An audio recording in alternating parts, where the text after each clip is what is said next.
Pai, do Filho e do Espírito Santo. Amém. Queridos amados cristãos ortodoxos, estamos hoje migrando para o terceiro domingo do Triódio, onde agora estamos diante daquilo que é a parábola a respeito do juízo final. Nosso Senhor contou como será o juízo final, utilizando de anedotas. Podemos dizer que não se trata apenas de uma parábola, um evento que de fato ocorrerá, mas Nosso Senhor usou, digamos assim, de questões metafóricas e simbológicas para anunciar aquilo que será o sinal do Filho do Homem. Certa vez, ele levantado no Calvário, Nosso Senhor, devido ao terremoto, quando o soldado o lanceou e jogou, portanto, sangue e água do seu lado, houve, portanto, o terremoto, os sepulcros se abriram, os profetas levantaram, o próprio profeta Jeremias foi visto entre o povo, ressuscitado e proclamando entre eles aquilo que seria as boas novas de que o Messias estava já entre eles, havia morrido, mas ressuscitaria dentro de 3 dias.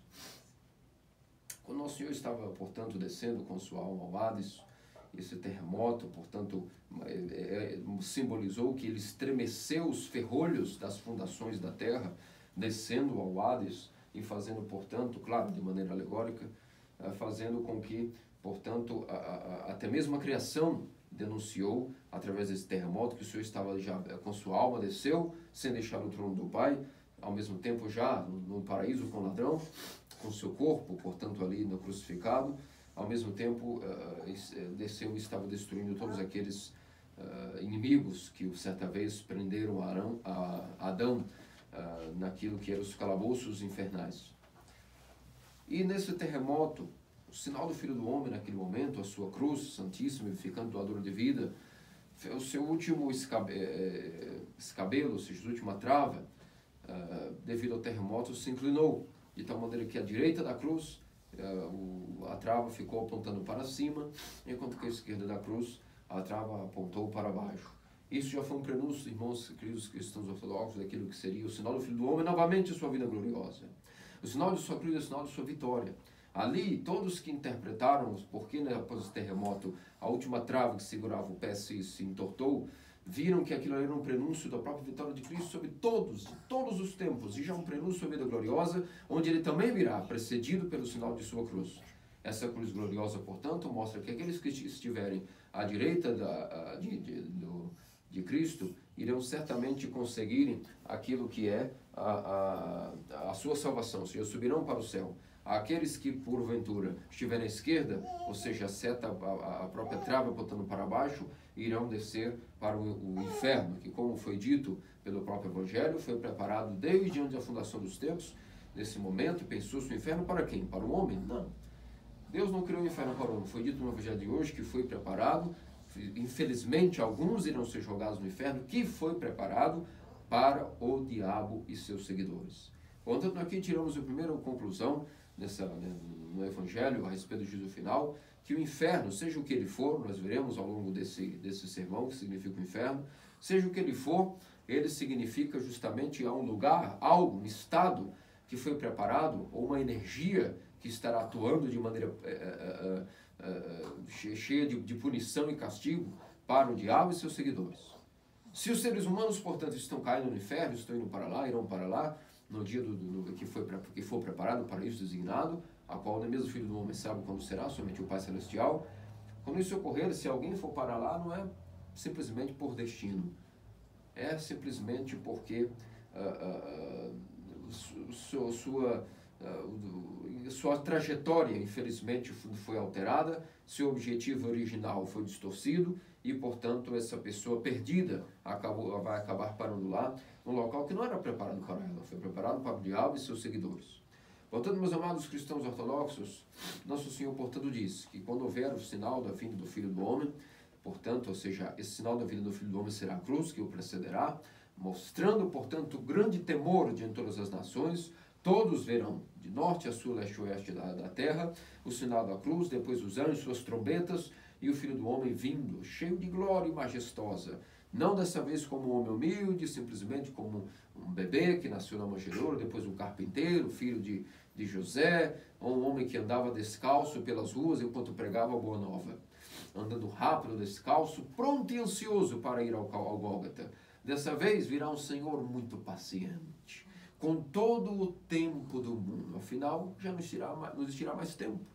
E só essa sensação de ver que o Senhor virá paciente, cheio de vitória para toda a nossa consciência, que significa os livros abertos, ou seja, as consciências serão abertas. E quando vemos que o Senhor desta vez não vem apressado, como veio da outra vez, apressado para ir para o Gólgota, para libertar a natureza humana da corrupção, dessa vez ele vem com todo o tempo do mundo. Se isso é, se podemos dizer que consideraremos isso o tempo, porque na verdade será o fim do fim do fim dos tempos.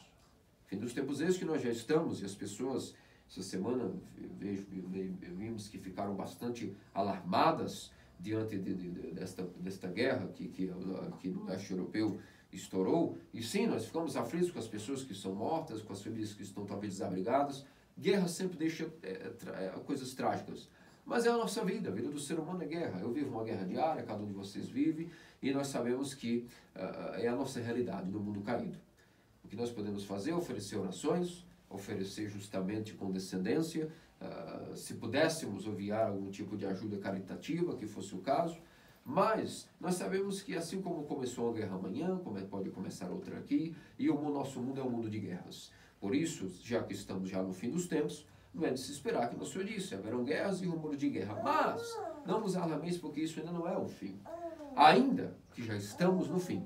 Por isso chama-se fim dos tempos. Estamos nos tempos finais que se iniciaram desde a morte do Catecon, a morte do czar Nicolau II, aquele que, como dizia São João Crisóstomo, era o símbolo do poder imperial, que sendo ele o último sucessor de Constantino, foi, portanto, removido de sua cátedra, e agora o mistério da abominação e da desolação já está em curso. Portanto, o que podemos esperar desse mundo? Só que logo, qualquer hora, qualquer dia à meia-noite, nosso Senhor, como diz nossos seus padres, isso ocorrerá à meia-noite, nosso Senhor virá cheio de glória, como um noivo vindo para as suas bodas nupciais com sua noiva, a igreja, e a sua criação, a humanidade, o pináculo de sua criação, o homem, de uma vez por todas, cumprir-se-á aquilo que iniciou o seu projeto no paraíso.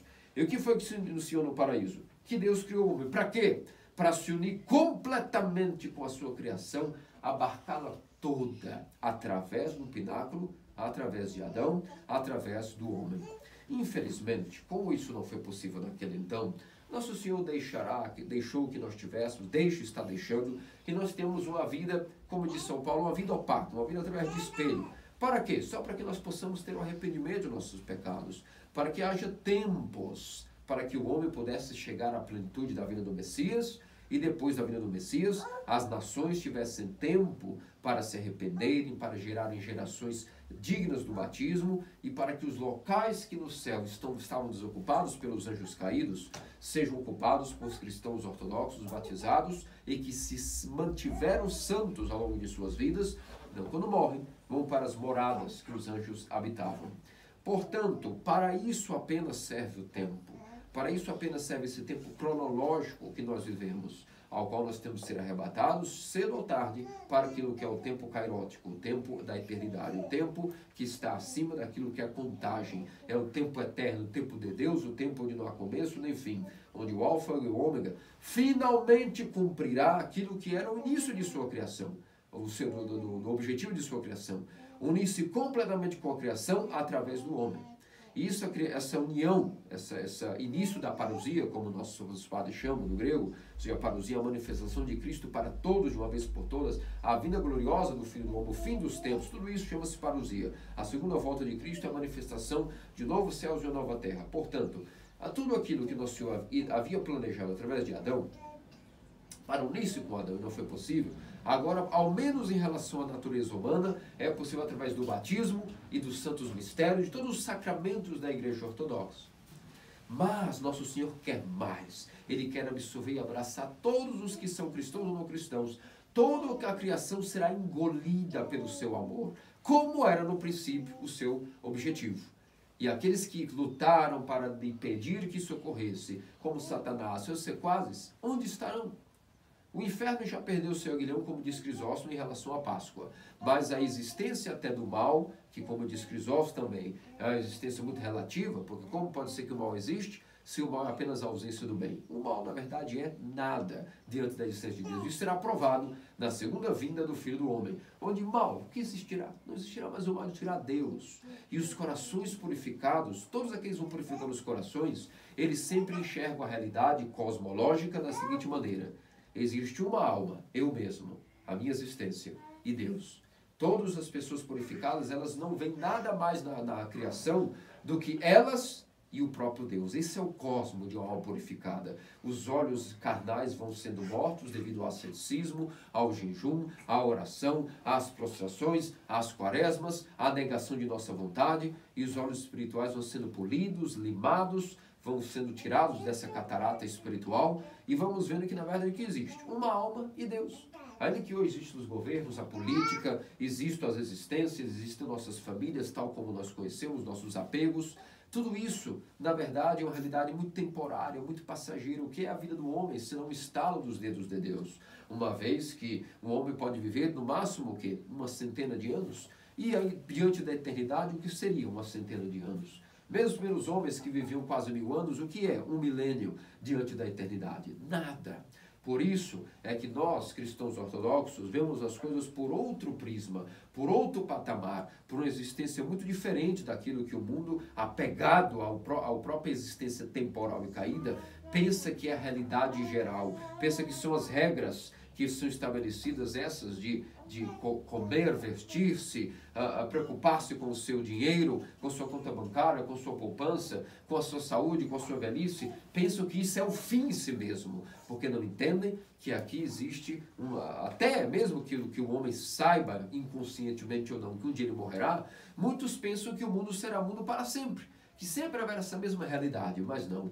O Evangelho de hoje nos prova que haverá um fim bem estabelecido dessa existência, dessa história humana, tal como nós conhecemos. Por isso, se nós somos inteligentes, por que nos apegarmos desde agora para com essas coisas? Nós temos que, desde agora, estarmos elevando nossa mente, junto com esses maravilhosos textos que lemos na vigília, nas vésperas, nas matinas, nos canos, de que a única coisa que nós devemos preocupar como prioridade mesmo, já que somos peregrinos e que essa existência é temporal e que ela passa e é passageira, com como chegaremos no dia do juízo.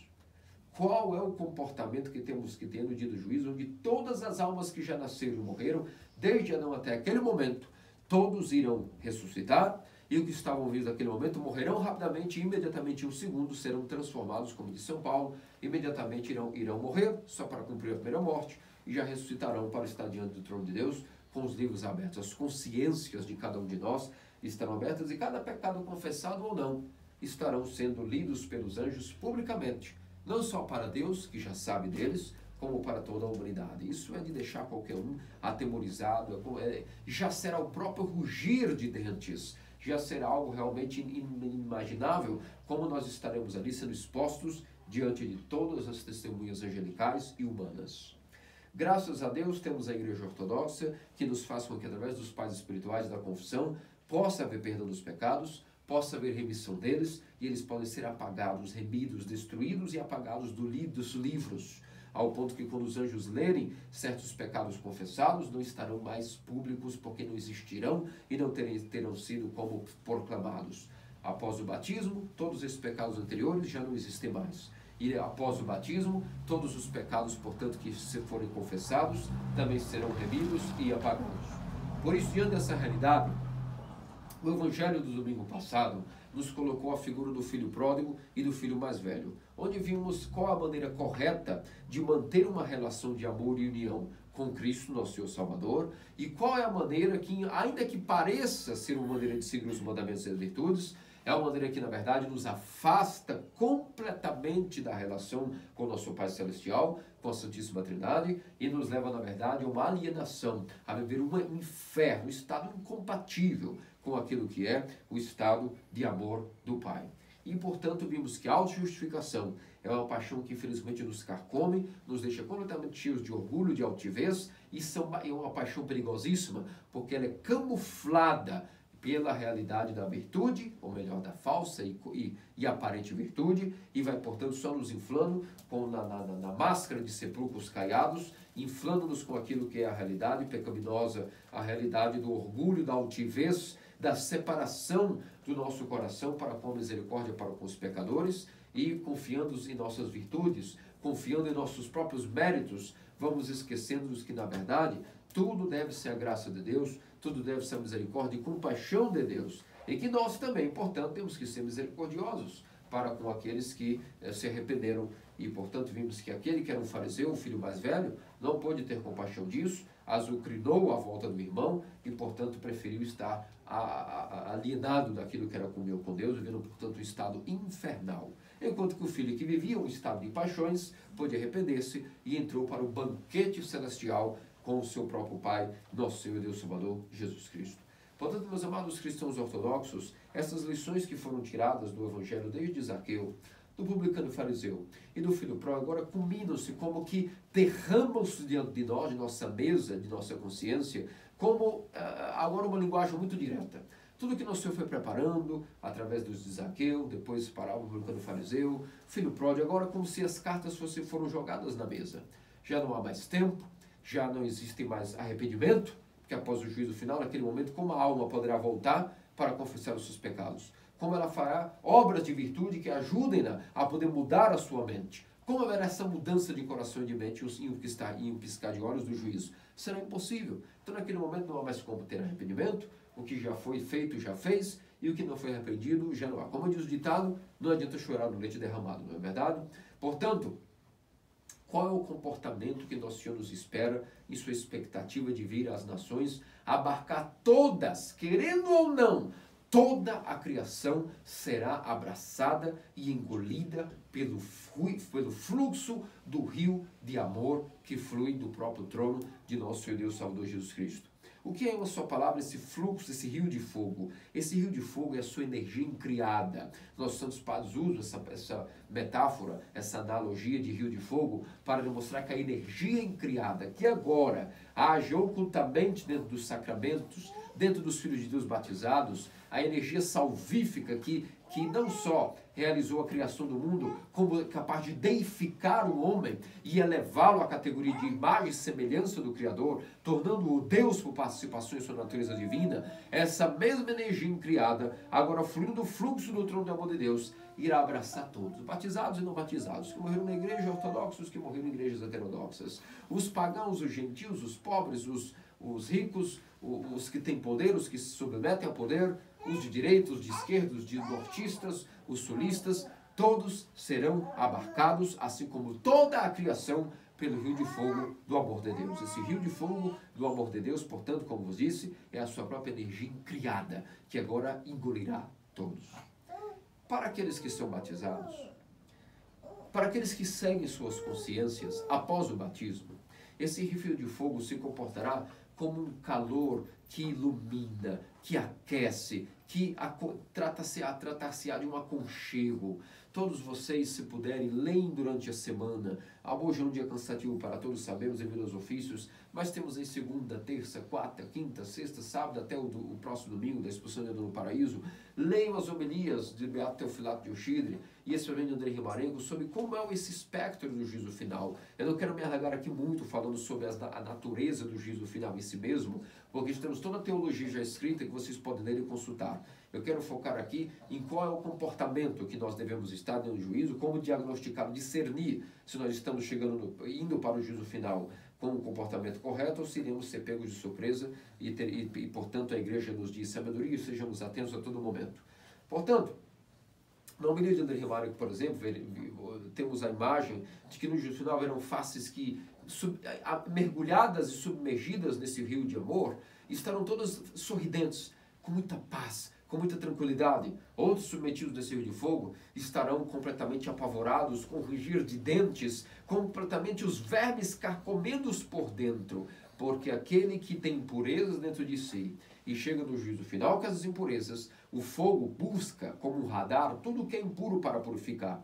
E se eu tenho impureza dentro de mim, eu também serei queimado junto com essas impurezas, porque o fogo, ele tem por natureza queimar e purificar tudo o que não é capaz de aguentar, como o ouro, que é um metal que aguenta a liga, mesmo submetida a grandes temperaturas, Por mais que ele mude o seu estado, ele permanece quem ele é. Assim o homem arrependido, purificado no arrependimento, ele muda o seu estado para algo de duro, mais maleável, tornando-se cada vez mais imagem e semelhança de Deus, polido e mais derretido, ou seja, mais quebrantado, pode ser moldado por Deus numa nova criatura. Só que isso tem que ser feito antes do juízo final. Após o juízo final não há tempo mais para que a alma mude o seu estado. É o que será. O alfa e o ômega, a eternidade e o fim dos tempos, de uma vez por todas. Mas o estado que nós devemos estar, portanto, de comunhão com Deus, para que quando o seu amor salvífico venha abarcar toda a criação, querendo ou não, ou significa que até hoje existe livre-arbítrio, mas naquele dia as consciências serão abertas e nós não teremos como realizar vontade pessoal. Querendo ou não, todos seremos assumidos como criação de Deus. Deus se revelará a todos e abarcará a todos. Então os ateus, aqueles que não acreditam em Deus, ou os que são gnósticos ou esotéricos, não importa. Todos reconhecerão que há um só Deus verdadeiro, um só Criador, um só Salvador, Jesus Cristo. E a Ele seja dada a honra e glória para todos sempre. Amém, como diz os nossos santos padres. E diante desse rio de fogo, para que para alguns será gênero e para outros será um fogo iluminador, portanto, nós teremos aí a imagem do filho pródigo, dos arrependidos, teremos a imagem do fariseu e filho mais velho, do publicano arrependido e do membro da seita dos fariseus, de ovelhas e de cabritos. Como é que nós iremos saber se nós estamos caminhando em qual direção para no meio desse limiar que a cruz do Senhor irá nos colocar, à sua direita ou à sua esquerda? E, portanto, o evento do juízo final explicado no Senhor é novamente o complemento da parábola do filho pródigo e também do publicano e fariseu em relação àquilo que é o comportamento do mundo interior do ser humano. Quando nós vimos que o mundo interior do filho mais velho aparentemente parecia ser compatível com o pai, mas quando ele foi exposto ao amor, compaixão e misericórdia do pai, ele viu que o seu interior era completamente estranho. Ele era obediente apenas nas ferramentas que ele utilizava para trabalhar no campo. É uma obediência completamente exterior, uma obediência apenas mecânica. Já o filho mais novo, ainda que não tinha nenhuma dessas obediências, no fim foi obediente e entendeu que o coração do seu Pai Celestial, do seu próprio nosso Senhor e Salvador Jesus Cristo, tratava-se de um coração cheio de misericórdia e amor. E por isso ele entendeu que se ele fosse lá, com o coração humilde e quebrantado, ele encontraria espaço nesse coração. E sendo educado por esse amor, ele mesmo iria submeter-se a esse amor, sendo feito ele mesmo amor do seu pai. Porque qual é o amor de um pai, senão os seus filhos, a sua prole? Senão não teria outro nome. Seria chamado de qualquer outra coisa. Urso, leopardo, predador. Mas se é pai, é porque ama o seu filho, se regozija e se compraz em seus filhos. Por isso, essa é a natureza do pai. Agora, quando nós temos, infelizmente, a altivez, a autojustificação e o camuflar das virtudes, ainda que sejamos obedientes mecanicamente naquilo que é a vontade, na ordenança, no mandamento que nos foi dado, se o nosso coração não está gerando frutos compatíveis com o coração de nosso pai, nós, ainda que tenhamos o seu DNA biológico, não somos filhos dele. É fácil gerar filhos biologicamente, mas educar o filho para ser igual a nós em nosso caráter, temperamento, força, combate, honestidade, religião, crença e adoração e doxologia é outra coisa. Por isso, muitos são pais de pessoas que não geraram. E muitos são apenas pais, bastardos, e deixam seus filhos órfãos, ainda que geraram filhos biológico-mecanicamente. E isso se deu justamente como no caso da parábola do filho pródigo. Ainda que o filho tinha a herança do pai, o filho mais velho foi fiel a esta herança exteriormente, na sua natureza, o seu mundo interior, mostrou-se completamente alienado ao território interior do seu pai. A compaixão, a misericórdia, o amor. Ainda que o filho mais novo, desobediente que foi, submeteu-se a esse mesmo amor, dobrou-se a esse amor e estava perdido, foi encontrado, estava morto e reviveu. No amor do Pai, que é o amor que vivifica. E assim também será no dia de juízo. Para aqueles que possuem essa mente doente em relação à altivez, também serão carcomidos, infelizmente, ainda na hora que seus mundos interiores foram revelados, serão completamente comidos e devorados por esse rio de fogo. Não serão aniquilados. Isso apenas, esses castigos que o Evangelho nos trata, são alegorias para nos mostrar que o estado não foi compatível com o estado do rio de fogo. Ou seja, o nosso estado pessoal foi incompatível, então há desconforto. É uma tragédia comparável a um sofrimento interminável e ser abraçado à força pelo amor, sendo que nós rechaçamos o amor.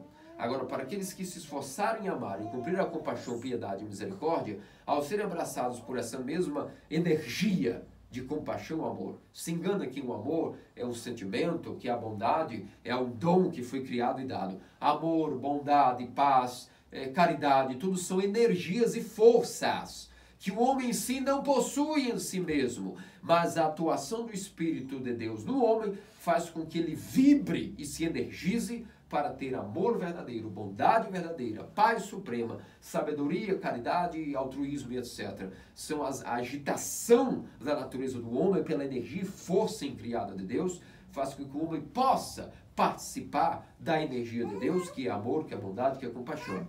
Então será o céu, digamos assim.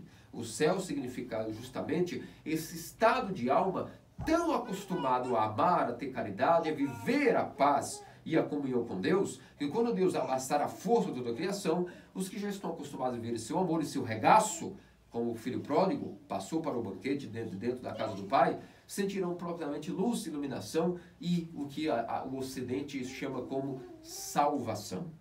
Agora, aqueles que foram completamente, ainda que nas virtudes foram obedientes, se as virtudes não geraram um coração contrito e quebrantado, ao qual Deus não despreza, cheio de amor e misericórdia e compaixão, ao serem abraçados por esse amor, ainda que exteriormente foram homens que cumpriram os mandamentos, se isso não gerou neles frutos espirituais, então na hora que o mundo interior for revelado, significa que isso será para eles uma tortura, viver essa justiça, autojustificação, sendo juiz e julgando tudo a todos. Na hora que o amor e misericórdia forem abraçados, serão completamente levados ao delírio da geena e do verme que não cessa. Por isso, meus amados cristãos ortodoxos, nós vimos, portanto, que Nosso Senhor explicou-nos isso de maneira muito simples. Tudo isso que eu falei aqui nesses minutos até agora, Nosso Senhor jogou as cartas na mesa. As perguntas que ele fez revelam o mundo interior de qualquer um que possa ter até se escondido em virtudes. E foi dito: vinde, bendito meu Pai, para o reino que está preparado para vós.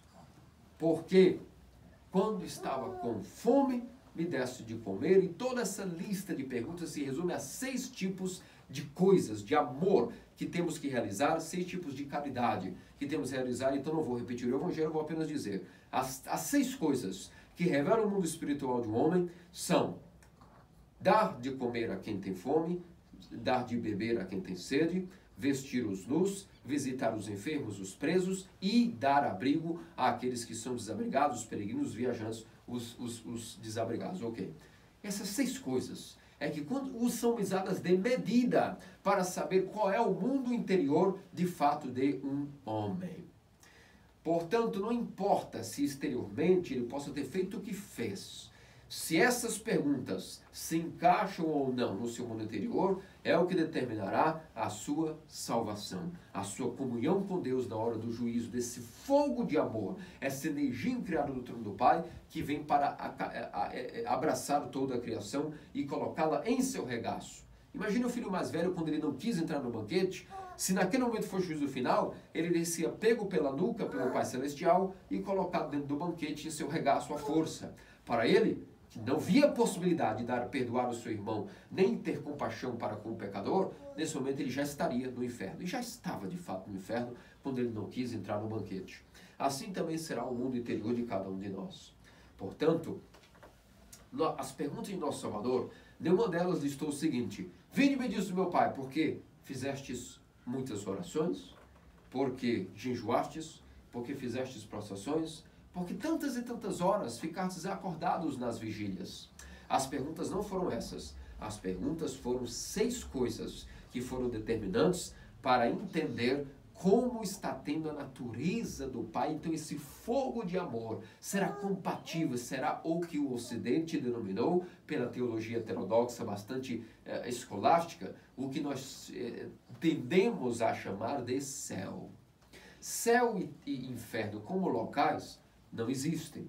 Dizer que o céu foi criado para que as pessoas possam habitar com cordeirinhos é uma imagem muito medieval daquilo que é a figura do céu. Os céus são os anjos, aqueles que vivem na presença de Deus, e os santos que vão entrando na comunhão de Deus, a Santíssima Theotokos, todos aqueles que vão vivendo a comunhão de Deus já na terra e que depois ao morrerem continuarão essa comunhão pela eternidade, esses vivem um estado de alma chamado céu, um estado de alma de pura purificação total, ao ponto de viverem total amor, misericórdia e compaixão. Quando nosso Senhor disse a exemplificar o que seria salvação e de vinde benditos de meu Pai, a mesma coisa ele disse no Evangelho quando ele disse o seguinte: sede perfeitos, ou seja, vinde benditos do meu Pai, sede perfeitos como o vosso Pai Celestial é perfeito. O que significa isso? Exatamente o que o evento do juízo final hoje nos mostra. Sede perfeitos, vós que sois cheios de compaixão, misericórdia e ternura e perdão para com todos os vossos irmãos. Então, ser perfeito, como o nosso Pai Celestial é perfeito, é ser misericordioso, compassivo e cheio de amor, ao nível do Pai Celestial.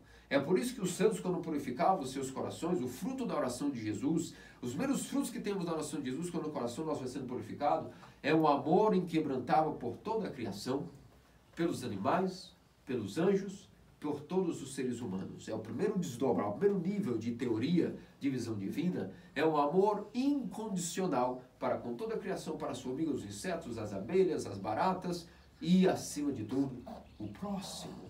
É aqui que começa o mundo interior de um ser humano ser revelado. Os mandamentos, portanto, não são eles, mais uma vez dizemos, que salvam o homem. Os mandamentos são os meios pelos quais, sem eles, é impossível chegar a esse estado de beatitude, no qual podemos dizer que o homem tornou-se misericordioso, como o Pai Celestial é misericordioso. Santo, como Deus é santo, ou seja, cheio de amor e misericórdia. Por quê? Vamos parar para pensar e raciocinar juntos aqui, véspera da Quaresma, queridos amados cristãos ortodoxos. Por que os mandamentos são apenas meios? E por que eles em si não salvam o homem, mas apenas realizam um preparo, são ferramentas, são meios pelos quais o homem pode se salvar? Então vamos lá. Quando o homem não é obediente aos mandamentos, ele faz a sua própria vontade. E quando o homem realiza a sua própria vontade, ele passa a ser amor do prazer. A pessoa que passa a ser amante do prazer, ela passa a ser muito egoísta. Ela passa a tomar as suas atitudes sempre pensando em si mesma e passa a esquecer gradualmente o bem-estar do próximo.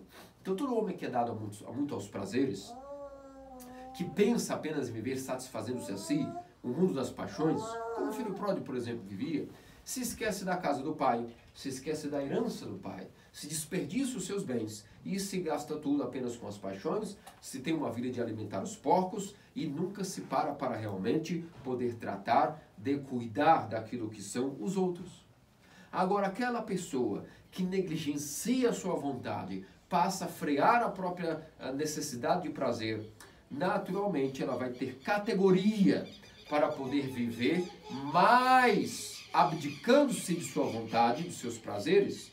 Ela pode muito bem agora ter força, através das ordenanças dos mandamentos, para pensar no outro e, portanto, deixando de ser egoísta, altiva, injusta, cheia de alter ego, passa, portanto, a fazer a vontade de Deus e servir ao próximo. É por isso que as paixões versus os mandamentos são antagônicos, e paixões torna-se o homem cheio de egoísmo, e os mandamentos vão produzindo o homem cheio de amor ao próximo, porque ele vai vencendo os seus prazeres, colocando eles de maneira secundária àquilo que é o serviço ao homem, ou seja, o que nós chamamos de coração serviçal.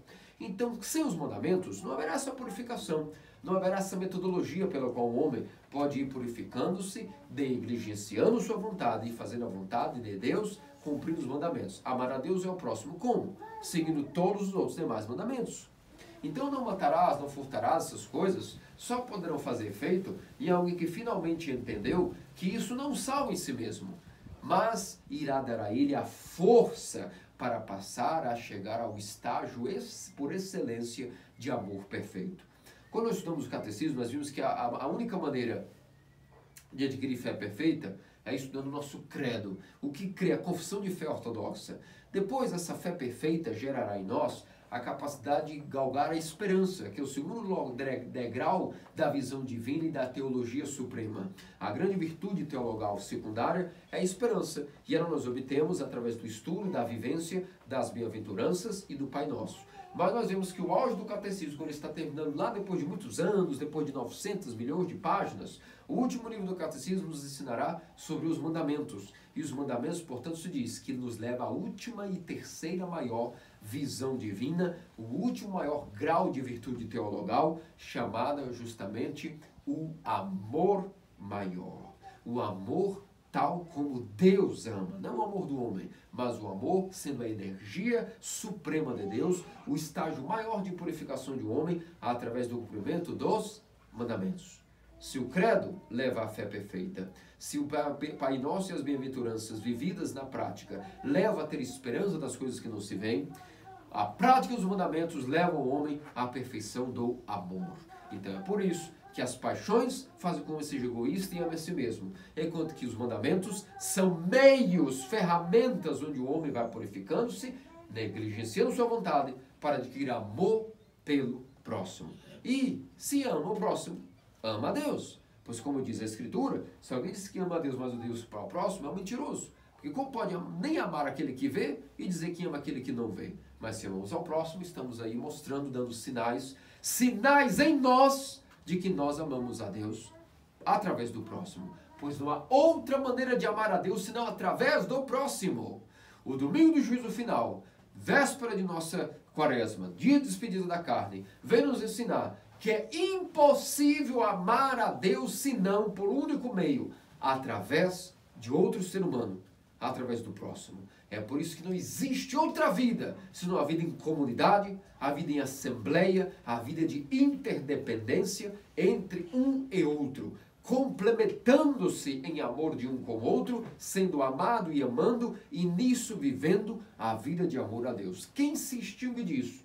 Que são chamados sectários. O primeiro deles foi Satanás, depois os demônios, e eles vão criando essas mesmas ideias, esses logismos, esses pensamentos separatistas, de egoísmo. Não, é melhor o meu jeito, eu odeio o ser humano é alguém complicado, não, eu quero frequentar a igreja porque são todos pecadores, o meu jeito é melhor, eu não quero me misturar, no fundo são todos hipócritas. Essas pessoas estão endemoniadas, vivendo exatamente a programação separatista do demônio. Portanto, Deus é um Deus de união, o demônio é um ser de divisão. E o ser humano que quer amar a Deus tem que unir-se ao seu irmão, tornar-se interdependente. Não também só recebendo e não fazendo nada, porque isso também é o egoísmo. Dizer que está em uma comunidade, só recebe e não faz nada. Isso chama-se ser um ser também egoísta, que camufla uma vida de comunidade, de virtude, para ser apenas alguém que está apenas recebendo e nunca dando. E aquele que dá, esse sim, quanto mais dá, quanto mais serve, em si mesmo já está abastecendo-se que o grande salário, o salário do amor, de estar recebendo as virtudes oriundas dos mandamentos. Mas ele é consciente de que isso em si não o salva. É um meio pelo qual ele dá sinais de que através do amor ao próximo, ele está oferecendo amor ao seu Deus. Novamente repito, não há como amar a Deus senão através do próximo. Ninguém ama a Deus amando a Deus diretamente, porque a própria natureza humana é uma e a de Deus é outra. Ama-se a Deus que criou todos os homens, amando-se os de nossa mesma natureza. Homem anda amando outro homem, pode dizer ao Criador que a nossa linguagem, como com mímicas, estamos dizendo, ó linguagem inacessível, ó tu Deus de bondade, ó trindade consubstancial e inatingível, eu que não entendo a ti, e tu que não entendes a mim, no sentido não que não és onisciente, mas que não entendes a minha loucura de pecados, mesmo sendo um pecador, eu faço mímicas, eu faço libras para ti, para mostrar, segundo a minha correlação com o meu próximo, que eu também te amo. É esse o fruto do domingo do juízo final. E é por isso que essas 6 perguntas serão dadas à nossa consciência hoje, aqui e agora, toda a nossa vida. E se formos ser sinceros, todos os dias essa programação está no homem, ainda que o homem não conhecesse o Evangelho, ainda que o homem não conhecesse o Torá, nem sua consciência, essas 6 perguntas estão muito vivas nele. Tu amaste o teu próximo. Tu honraste o teu pai e tua mãe. Tu mataste sem motivo alguém, teu amigo ou inimigo. Tu vestiste nu. Tu desses abrigo aos que estão sem teto. Tu foste visitar aquele que está na prisão. Afinal de contas, quando tu estavas preso, alguém te visitaste. Tu também, ao mesmo tempo, visitaste o enfermo. Porque quando tu estás enfermo de cama, alguém te assiste. Ninguém pode dizer que precisa do evangelho para entender que isso é a lei natural da consciência. E, portanto, todos serão julgados perante esta lei. Ao mesmo tempo, alguns que diziam que praticavam isso foram escutados do nosso Senhor. Afastados de mim, malditos, e ide para o inferno que estava preparado desde sempre para o diabo. Porque quando eu estava nunca me vestiste, estava com fome, sede, na prisão, estava também enfermo e não me assististe.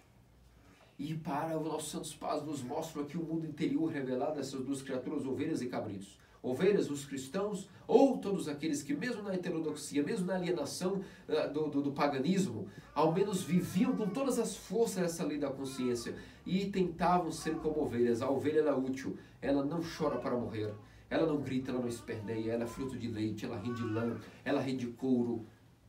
Já o cabrito, ainda que renda uma coisa ou outra, é um ser insuportável. O bode e a cabra são sempre indomáveis, sempre querendo escapar das propriedades, sempre com suas artimanhas, sempre possuem, até quando são abatidos, exalam um certo odor diferente daquilo que é as ovelhas. Portanto, a imagem de ovelhas e cabritos é a imagem daqueles que são os pecadores se arrependentes, eram mansos como os cordeiros. E os bodes são aqueles que infelizmente estão duros de coração, teimosos para com a vontade do Pai, ainda que digam que fizeram os mandamentos, e de fato talvez o fizessem, porque não foi assim que foi revelado o mundo espiritual de cada um deles.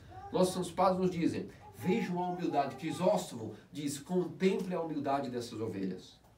Elas disseram, Senhor, quando até foi anunciado a elas que elas iam ser salvas e iam para a eternidade com o Pai Celestial, no regaço do amor diziam, nós fizemos isso, mas Deus de bondade, quando foi? Eu não tenho a mínima ideia de quando é que eu fiz algo para ti. Quando foi que te dei de comer, de beber, te assisti na prisão, ou na cama, quando estavas enfermo, ou te dei abrigo? Quando, Senhor? Humilde que são, nunca pensaram de si uma só coisa boa. Pensaram-se pecadores, implorando perdão diante do trono de Deus. Em relação aos bodes, quando nosso Senhor disse, vós não fizestes nem isso, não me assististes de nenhuma maneira, por isso não vos conheço. E disseram, não, como não?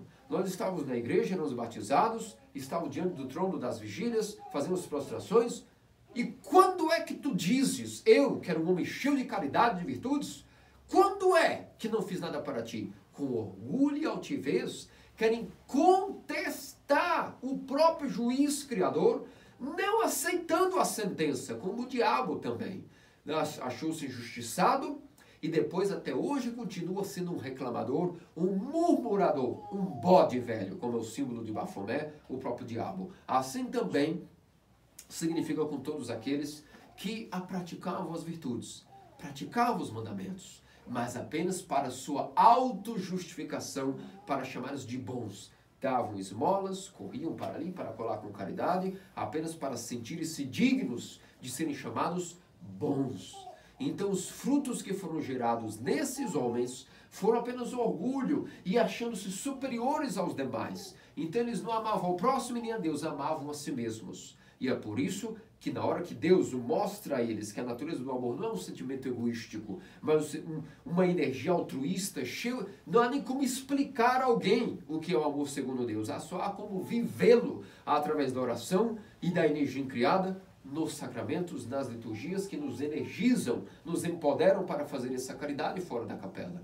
Quem não vive a vida da igreja ortodoxa, ou quem em sua consciência, mesmo que não conheça o evangelho, até um índio, até um matuto, se na consciência dele escuta Deus dizendo, vá, ajude, faça, mesmo hoje com preguiça, com dificuldade, vai, ajude. É Deus que fala com ele na consciência, ele escuta Deus, e então nosso Senhor disse, um dia haverá um só rebanho, um só pastor, e chamarei todos pelo nome e escutarão a minha voz. Então até esse unido de juízo, quando os livros forem abertos, ainda que não tiver o batismo, ele dirá, Vinde bendito de meu Pai, porque eu te conheço. Tu me muitas vezes, quando eu te falei, te pedi ajuda, vai, ajuda aquela pessoa necessitada. Era Cristo pedindo ajuda para Ele mesmo. E tu foste, me ajudaste, e por isso agora, toma a graça da salvação para ti, por toda a eternidade. Então, os batizados serão superados por aqueles que muitas vezes não conhecem aquilo que a igreja... Sim, não foi isso que nosso Senhor disse? Os fariseus e escribas serão superados.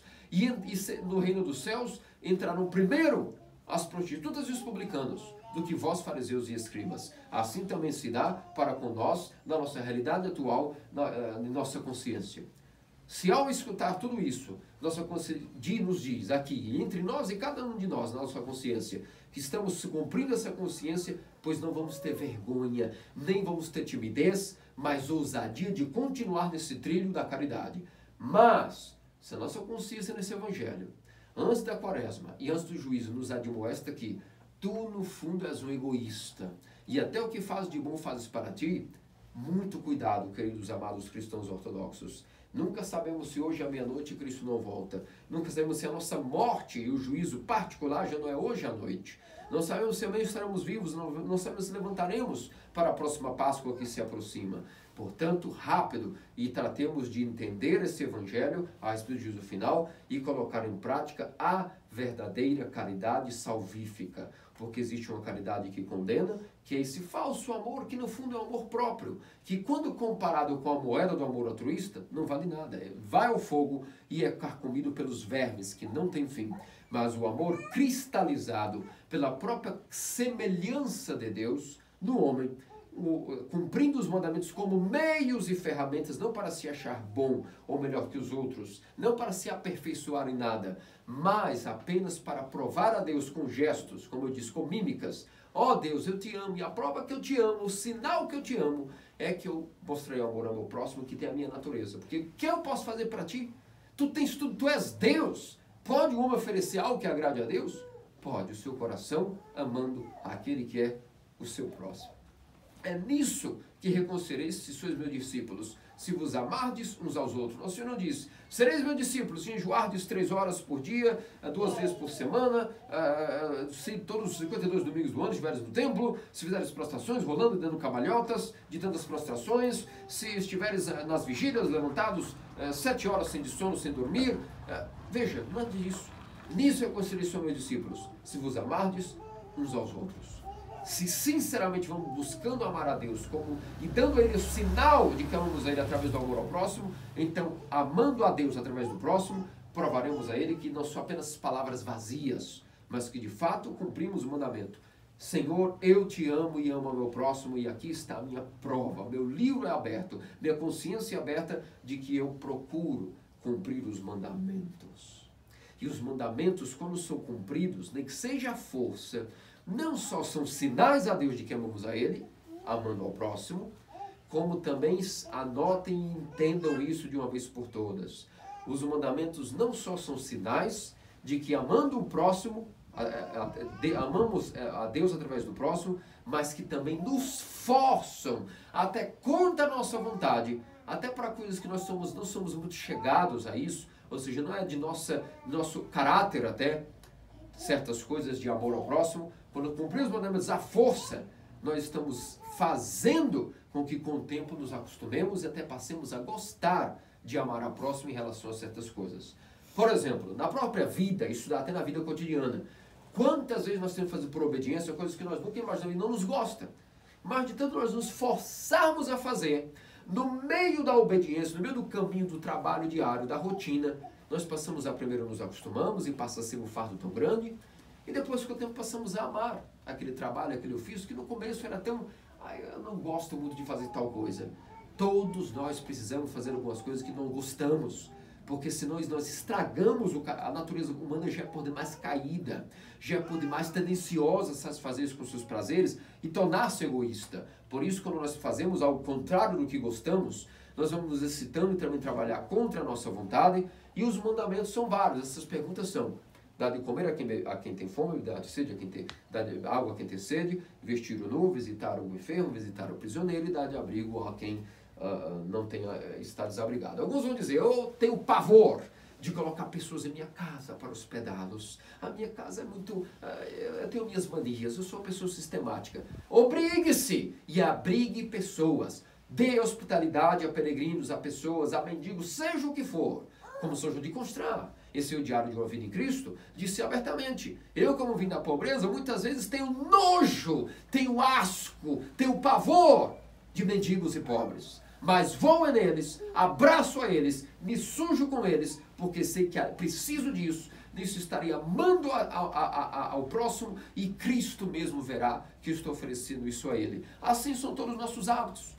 Assim também temos que esforçar aí, sim, dar de comer a quem precisa, dar de beber a quem tem sede, vestir os nus, também visitar os presidiários. Ninguém foi autorizado por Nosso Senhor a não ir em presídios visitar os presos. Todos nós temos que fazer esse tipo de caridade, nem que seja, se hoje estamos jovens, temos filhos, não temos tempo para isso, ao menos quando ficarmos mais velhos e a vida estiver com um tempo mais disponível, temos que visitar presidiários.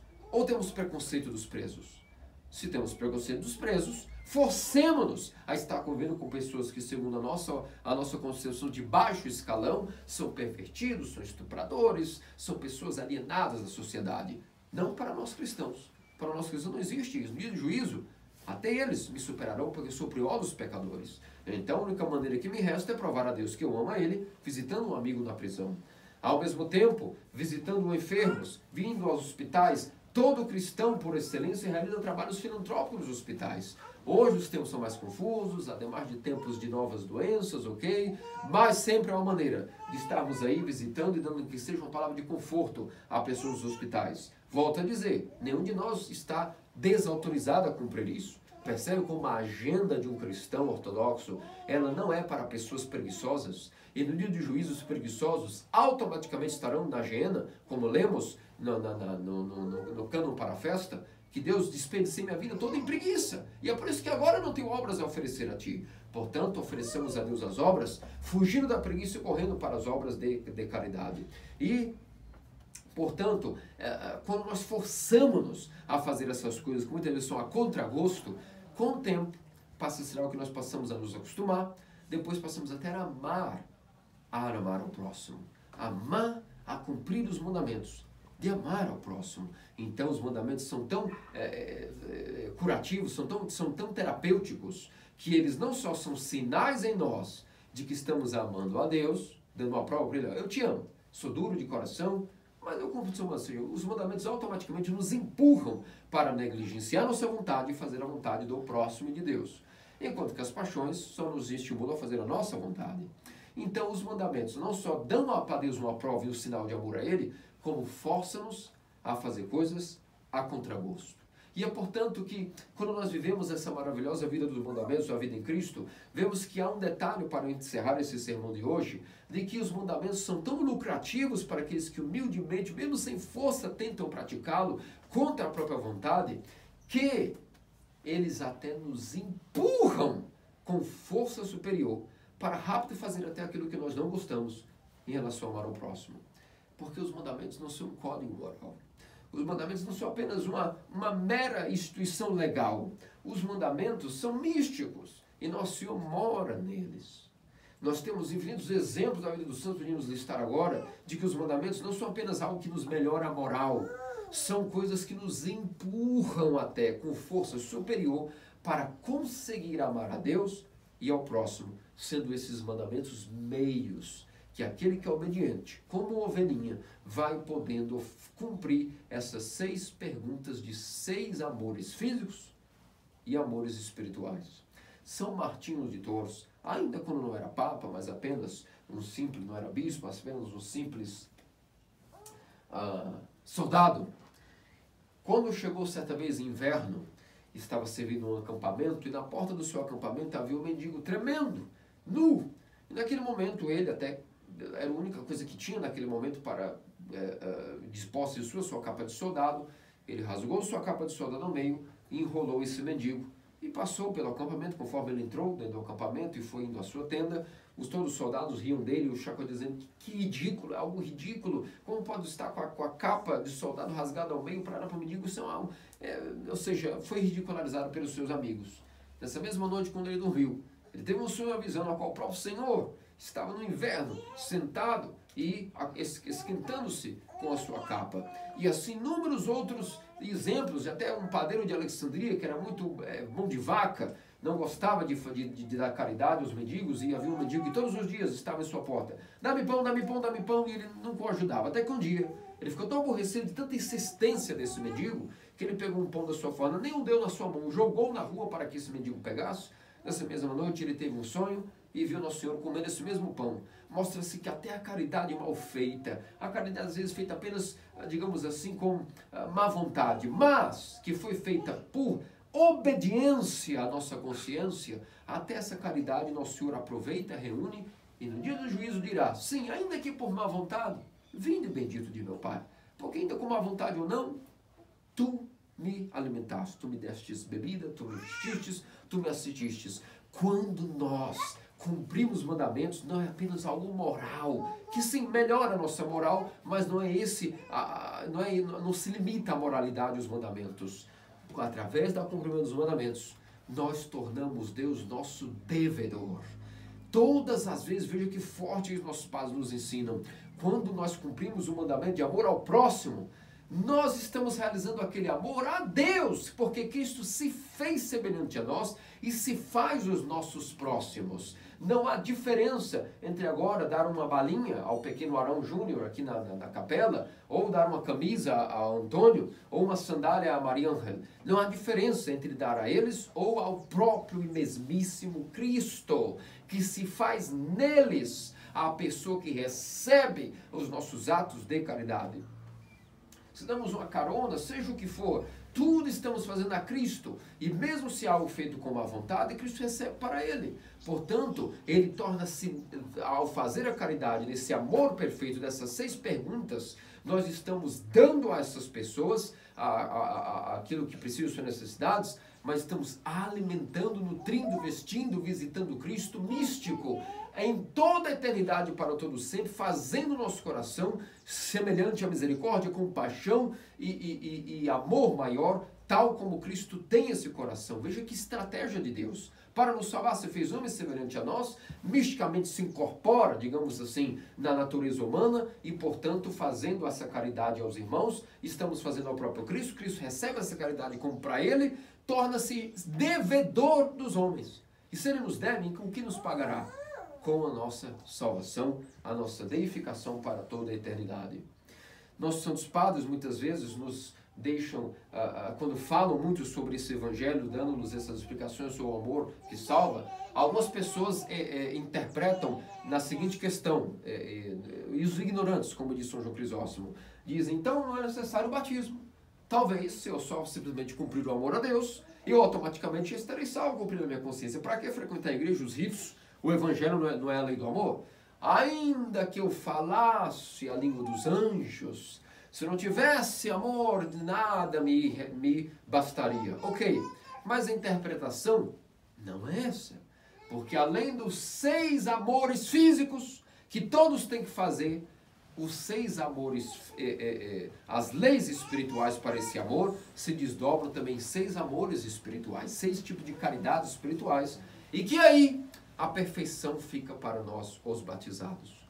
Aqueles que não conhecem a doutrina ortodoxa, não conhecem as explicações dos Santos Padres sobre como aplicar esses amores de maneira extraordinária e sobrenatural, irão receber uma recompensa conforme suas consciências, é claro, conforme o amor físico.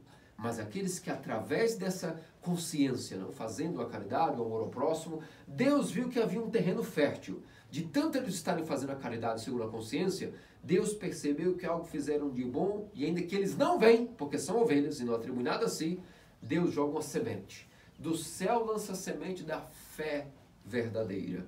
Essas pessoas não sabem que fizeram coisas boas, mas por terem feito caridade a Deus através do próximo, Deus espera um momento e joga uma semente de mostarda.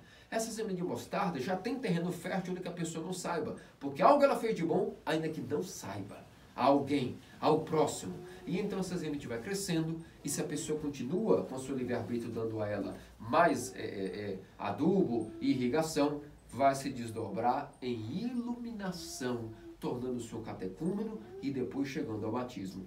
E chegando no batismo, como diz São João Crisóstomo, poderá cumprir a perfeição do amor. Fora da igreja não há perfeição da caridade. Então aqui que entendemos que sim, aqueles que chegaram com suas forças a essa lei da consciência, ao máximo que puderam, ainda que não foram batizados, receberão a recompensa conforme suas forças. Mas nós, os batizados, se formos agraciados com a verdadeira fé, e indignos que somos, voltas, não sabemos o que é que fizemos de bom para estarmos aqui, sendo que existem pessoas muito melhores que nós no mundo para estarmos com a verdadeira doutrina e fé. Mas se a recebemos, agora podemos fazer, além desses 6 amores físicos, os amores espirituais. Dar de comer e beber significa também aqueles que estão sedentos da palavra do Evangelho, das explicações patrísticas, dar a eles a sede, matar a sede da palavra de Deus com as explicações patrísticas, a saciar a fome de pão que eles têm com a explicação da Boa Nova, a pregação do Evangelho. Aqueles que estão nus, podemos dar aos catecúmenos que estão nus a veste batismal. Aqueles que estão presos pelos demônios que aprisionaram em suas tramas de paixões, nos cárceres dos abismos de suas vontades aprisionadas no vergalhão das paixões. Podemos libertá-los através das orações, através da demonstração, conselhos, orações, e arrancá-los, visitá-los ainda que são pecadores, e dá-los conselhos para que possam regredir aquilo que é o seu estado original do batismo. Aqueles que estão sem abrigo, ou seja, que estão fora da igreja por algum motivo, se afastaram, corrermos a eles, ou sempre estamos recebendo quando voltam, dizendo, sim, vinde.